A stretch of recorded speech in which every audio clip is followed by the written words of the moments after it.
तो इस धरती को अनुकूल बना के रखिए कि मजदूर किसान। आपका माइक कौन है पप्पू जी? धन्यवाद अध्यक्ष जी, धन्यवाद। मेरी तबीयत ठीक नहीं है, लेकिन फिर भी मैं 2-3 बात कहना चाहूँगा।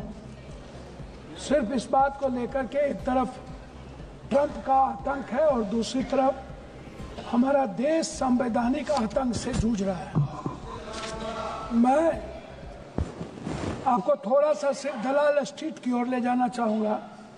शेयर बाजार के नुकसान 40.80 लाख करोड़ रुपया फरवरी में, जनवरी में 17.93 लाख करोड़, दिसंबर में 4.73 लाख करोड़, नवंबर में 1.97 लाख करोड़, अक्टूबर में 29.73 लाख करोड़, अब 91 लाख करोड़।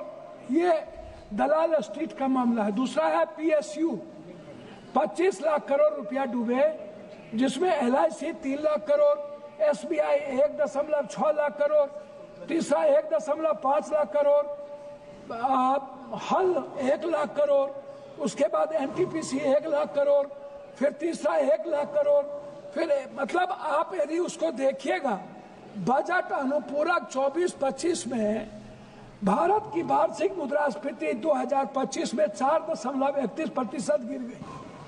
और यदि हम वहां आते हैं, मुख्य रूप से खाद्य कीमतों की गिरावट 24 में 6.2% बनाम 8.4% के कारण, जो भारतीय उपभोक्ता मूल्य टोकरी का लगभग आधा हिस्सा बनाती है सब्जियां, या नरम मुद्रास्फीति 11.35% बनाम 26.56% के कारण ईंधन और प्रकाश के लिए अपस्फीति बनी रही -138% बनाम 1.39, और मुद्रा स्थिति अस्थिर रही 2.76 बनाम 2.71। अब आप हमको एक बात बताइए, हमारे नेता कह रहे थे कि हमारे देश के प्रधानमंत्री यूक्रेन जाते हैं। मैडम, पूरा नॉर्थ ईस्ट की बात कह रहा हूं, मैं मणिपुर गया था। दुनिया में मैंने ऐसा कभी नहीं देखा कि 2 सालों से लगातार 2 समुदाय के बीच गोली चल रही है। गोली चल जरूर रही है, गोली चलाने वाले हमारे भारत के उस पार कोई माफिया है जो ड्रग्स का सप्लाई करता है, और वो ड्रग्स में जितने लोग इन्वॉल्व हैं उसमें मैडम, मैं नाम यदि गिनती करा दूं तो मणिपुर का झगड़ा पूरे के पूरे ड्रग्स को लेकर के है, और इसमें भारत से लेकर के कई सारे पदाधिकारी और कई सारे सामाजिक व्यवस्था के लोग इसमें इन्वॉल्व हैं। ये छोटी घटना नहीं है। पहली घटना यह है कि अपने ही सरकार को अपदस्थ करके, राष्ट्रपति शासन लागू करके, और वहां पुलिस फोर्सेस के द्वारा गोली चलवाना, अभी तक गोली चल रही है। और 10,000 लोगों के बीच जिस तरीके से महिलाओं को नंगा करके सामूहिक बलात्कार किया गया, और देश चुप रहा सिर्फ इसलिए कि वो हिंदी पट्टी में नहीं है, वो कोई साउथ में है, कोई नॉर्थ में है। हम इस कंट्री को नॉर्थ और साउथ में बांट रहे हैं मैडम। हम इस कंट्री को जाट, सिख, दलित, मराठा जाति में बांट रहे हैं मैडम। इस कंट्री को एक नहीं कर सकते। जो बजट का इसमें जो स्थिति है, मैं उसमें आपको पहले ही बता दिया। मैं दूसरी बात कहना चाहूंगा मैडम कि बजट कोई सिर्फ मणिपुर के राजनीतिक व्यवस्था, मैडम बोलने तो दिया जाए, मैं सिर्फ बिहार की ओर थोड़ा सा आपको ध्यान दिलाना चाहूंगा। मैं आता हूं इस बजट को बेरोजगारी भत्ता की तरफ।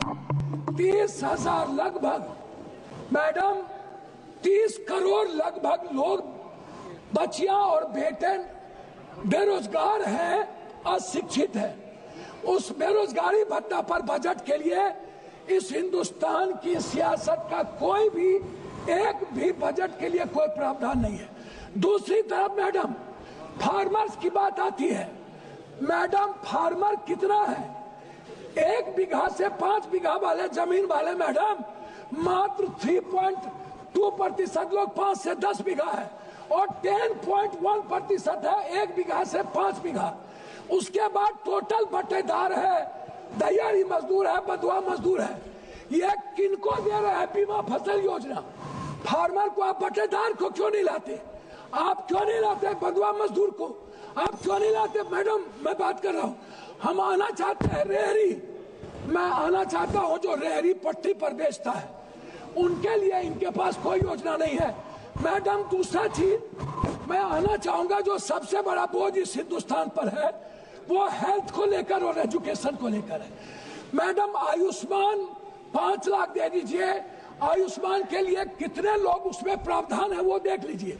मेरा मानना है कि इस सरकार का बजट जो जांच है, जो जांच कंप्लीट लोगों के लिए है, अल्ट्रासाउंड है, सीटी स्कैन है, एमआरआई है, जांच ब्लड जांच है, सैंपल है, आप इस जांच को कोई फ्री नहीं करते हैं। यह जांच सबसे ज्यादा बोझ है इस हिंदुस्तान के मिडिल क्लास पर, गरीब पर, इसको आप बजट में नहीं लाए। दूसरी चीज, एजुकेशन में कोचिंग जो है, कोचिंग मैडम खत्म करूंगा, मिडिल क्लास के बच्चों पर सबसे ज्यादा बोझ पड़ता है। आप क्यों नहीं कोचिंग पर प्रावधान करते हैं? क्यों आप बच्चों को उसी कॉलेज में जहां पर आप बीए और जहां पर आप टेक्निकल देते हैं वहीं पर आप नौकरी की बात करते हैं?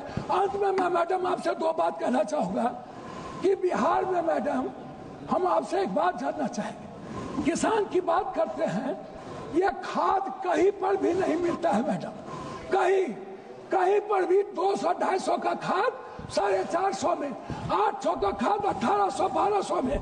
मैडम, मैं आपसे एक आग्रह करना चाहूंगा कि खाद में किसी भी कीमत पर एक प्रावधान लाया जाए और उसको कोऑपरेटिव सिस्टम के तहत मैडम एक व्यवस्था कर रहा हूं, एक व्यवस्था किया जाए। किसान को जब तक आप कहते हैं उन्नत बीज, आप खाद और बीज मिलता कहाँ है? आउट ऑफ मार्केट, और वो पूंजीपतियों के हाथ के द्वारा फिर किसान को दिया जाता है। इसीलिए मैडम, आप बिहार के बारे में, कोसी सीमांचल के बारे में मैं 2-3 बात कहना चाहूंगा। नहीं, मैं 2-3 बात, सिर्फ 2-3 बात कहना चाहूंगा मैडम, बस 2-3 बात। एक तरफ हम कई बार हम लोगों ने इनसे आग्रह किया, ये बार कहते हैं कि हमने एक पेटा में हम एयरपोर्ट की बात कर रहे हैं। मैडम, ये ना तो भागलपुर गए हमारे प्रधानमंत्री जी, ये प्रधानमंत्री जी मुजफ्फरपुर भागलपुर राज कर रहे हैं। आप रक्सौल के एयरपोर्ट पर आपने प्रावधान, अंतिम में कह रहा हूँ कि सहरसा में एम्स खुलने की व्यवस्था हो गई थी, भारत सरकार को जमीन दे दिया गया था, लेकिन सहरसा के एम्स को हटा करके आपने कोई प्रावधान, हमारे कोसी सीमांचल में सबसे ज्यादा कैंसर, टीबी, दमा, एम्स होना चाहिए कोसी, एक कैंसर का हॉस्पिटल होना चाहिए पूर्णिया में, आपने कोई प्रावधान नहीं दिया। मेरा आग्रह आपसे है कि आप कम से कम एक चीज करिए, आप विशेष राहत कुछ मत दीजिए, बंद पड़े फैक्ट्री को आप एक योजना के तहत बजट में प्रावधान कीजिए। ठीक है जी, और विशेष राहुल सिंह लोधी जी, राहुल सिंह लोधी, बहुत जी।